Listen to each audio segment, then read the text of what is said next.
E aí, torcedor tricolor? Estamos de volta com um vídeo exclusivo e notícias em primeira mão. Antes de tudo, inscreva-se no canal e deixe seu like, é muito importante para receber as novidades todos os dias. Sem mais enrolação, vamos às notícias. Marcelo, ídolo do Fluminense e lenda do futebol mundial, finalmente decidiu abrir o jogo.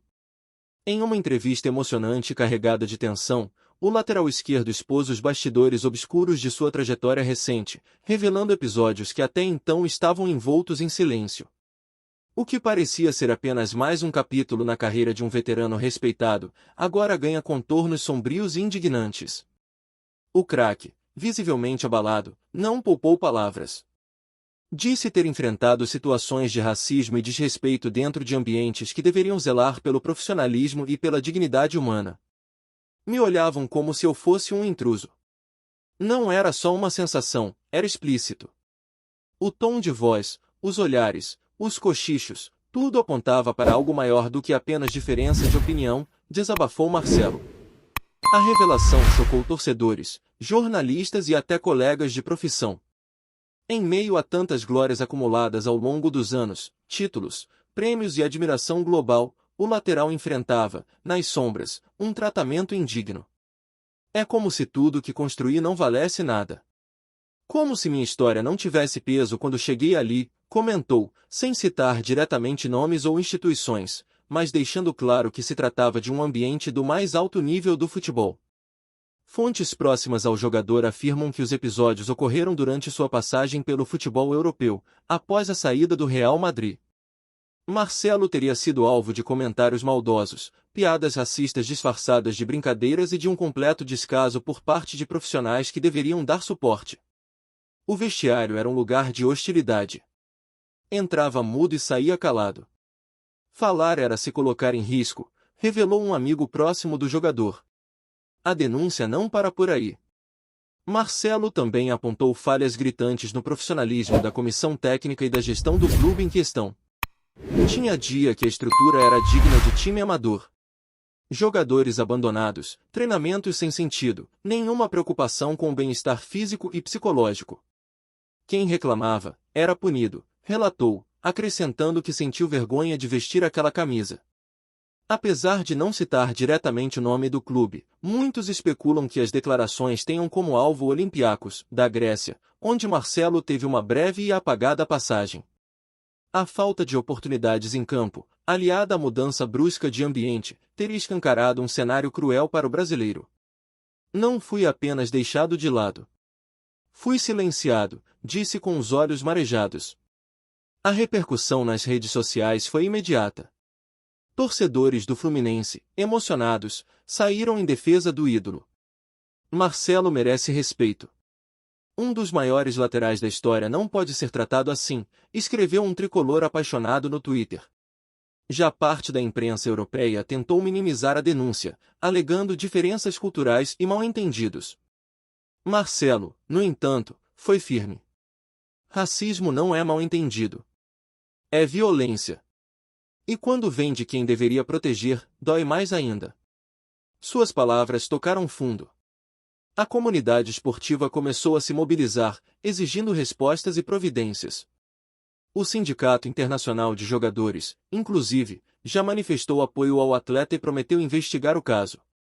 Não bastasse o racismo, o jogador também expôs a completa falta de empatia nos bastidores.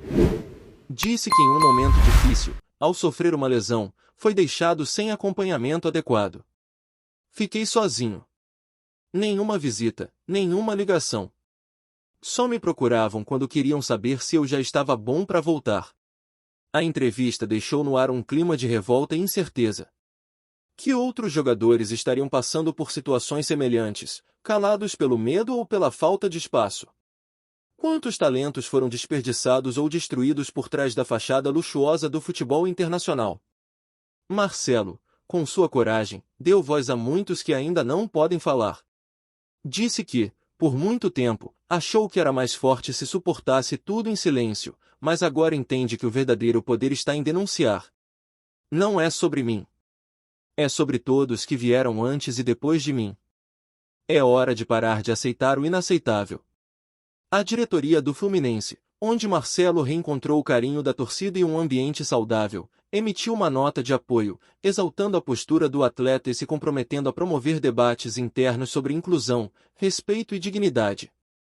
Marcelo é um símbolo de superação, talento e humanidade. Seu relato será escutado e respeitado.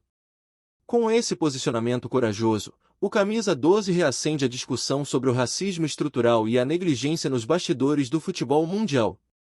Mais do que um desabafo, suas palavras são um chamado à reflexão e à ação. Não basta aplaudir dentro de campo. É preciso proteger fora dele.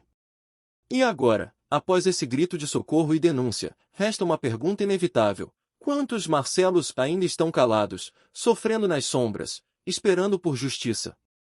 Olá, torcedor tricolor! Antes de continuarmos, já te convidamos para se inscrever no canal Fluminense em Foco e deixar seu like. Assim você fica por dentro de todas as novidades do Flusão de forma exclusiva. Bora continuar! O impacto das declarações de Marcelo foi tão profundo que ultrapassou as fronteiras do esporte. Personalidades da música, cinema e até da política se pronunciaram em solidariedade ao jogador, destacando que o racismo não escolhe profissão, status ou fama, ele fere e destrói silenciosamente. Marcelo, mesmo cercado de conquistas e prestígio, mostrou que nem os maiores estão imunes à violência silenciosa da exclusão. Um detalhe que chamou atenção foi a escolha do momento para fazer a revelação. Marcelo preferiu esperar o fim de sua passagem pelo clube europeu para evitar represálias ou perseguições institucionais. Segundo ele, o medo de manchar sua imagem e de ser taxado como problema o fez engolir muitas situações. É triste ter que medir palavras por medo de ser visto como alguém que causa conflitos, quando na verdade você só quer respeito. Nos bastidores, muitos jogadores brasileiros que atuam fora do país já começaram a compartilhar suas próprias histórias em mensagens privadas e grupos fechados. O desabafo de Marcelo funcionou como uma abertura de portas para que outros também se sintam autorizados a romper o silêncio. Ele abriu uma ferida que todos fingem que não existe, comentou um ex-companheiro de seleção. Há relatos de que, durante os treinamentos, Marcelo era alvo de orientações contraditórias e decisões técnicas claramente desfavoráveis. Em mais de uma ocasião, teria sido preterido mesmo com desempenho superior a colegas da mesma posição. Quando você percebe que não é sobre futebol, mas sobre quem você é e de onde você vem, tudo muda, relatou em tom amargo. Outro ponto destacado pelo jogador foi o sentimento de invisibilidade.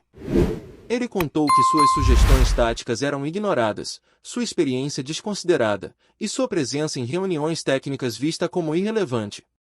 Era como se minha trajetória não tivesse peso nenhum. Como se eu tivesse que provar tudo de novo, do zero, mesmo tendo levantado troféus que muitos ali só viram pela TV. Para muitos especialistas, esse tipo de ambiente é mais comum do que se imagina no futebol europeu, especialmente em ligas menos midiáticas, onde o controle institucional e o peso da mídia são menores. Nesses contextos, a estrutura pode ser opaca, o racismo pode ser mascarado por piadas, e a falta de profissionalismo é normalizada. Marcelo jogou luz em algo que precisa urgentemente ser discutido, afirmou um sociólogo do esporte. O silêncio de clubes e dirigentes também tem sido alvo de críticas. Até agora, nenhuma entidade diretamente envolvida com a passagem de Marcelo se manifestou oficialmente. Esse silêncio reforça a sensação de impunidade e conformismo diante de denúncias tão graves. Não esperem que apenas os atletas façam esse papel. É preciso que as instituições assumam sua responsabilidade, escreveu um jornalista esportivo renomado. Enquanto isso, no Fluminense, Marcelo voltou a sorrir. Cercado pelo carinho da torcida e por um elenco que o respeita, o jogador reencontrou o prazer de jogar bola. Mas ele próprio admite que a ferida ainda não cicatrizou. Eu sigo em campo com o mesmo amor, mas agora com um propósito ainda maior, mostrar que dignidade é inegociável, declarou em uma nova postagem nas redes. A coragem do jogador também despertou movimentos sociais e organizações antirracistas que pretendem transformar seu caso em símbolo de luta por ambientes esportivos mais justos. A ideia é lançar uma campanha internacional com o lema: "Se até o Marcelo foi silenciado, quem estará a salvo?". Diante de tudo isso, uma reflexão se impõe: Até quando o talento de atletas negros será admirado somente dentro das quatro linhas, enquanto fora delas são desrespeitados, calados e descartados? A fala de Marcelo não é apenas um desabafo. É um alerta. Um basta. E talvez, o início de uma nova era no futebol. Trazemos notícias atualizadas do Flusão todos os dias. Inscreva-se no nosso canal e dê um like para continuar recebendo notícias exclusivas. Compartilhe também a sua opinião sobre essa notícia nos comentários, isso é muito importante para o Fluminense. Até o próximo vídeo.